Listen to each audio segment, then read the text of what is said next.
But first tonight, a 15-year-old murdered during an attempted robbery in St. Charles. It certainly wasn't a random act. The suspects police are trying to find.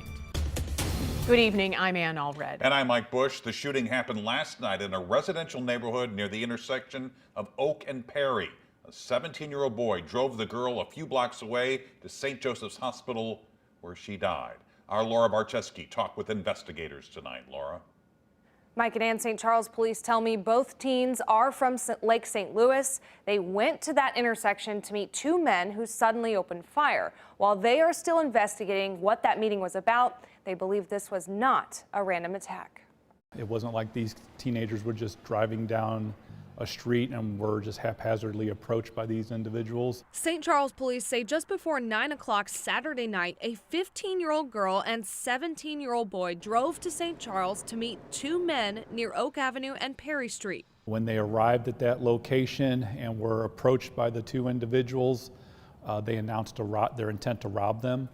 One of the subjects pulled out a handgun. That's when investigators say one of the men opened fire on the teens in the car, hitting the girl in the chest. The 17-year-old sped off and drove directly to St. Joseph's Hospital, where the young girl ended up dying from her injuries. The parents of the teenagers have been contacted and being interviewed by the police department. Lieutenant Tom Wilkeson says they're still trying to learn more about why they were meeting these two men and what exactly happened when it took a turn. I don't have ages or real good descriptions other than it was a white male and a black male. They were not in a vehicle. They approached on foot. We were canvassing the area looking for any residential surveillance video, business surveillance video. Wilkeson says violent crime is not typical for this neighborhood.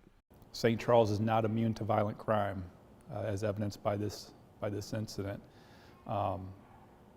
It disturbs us that it happens here. We're parents ourselves. We live in this community, and we are going to be relentless in our pursuit to identify the people responsible, arrest them, and see that they're prosecuted.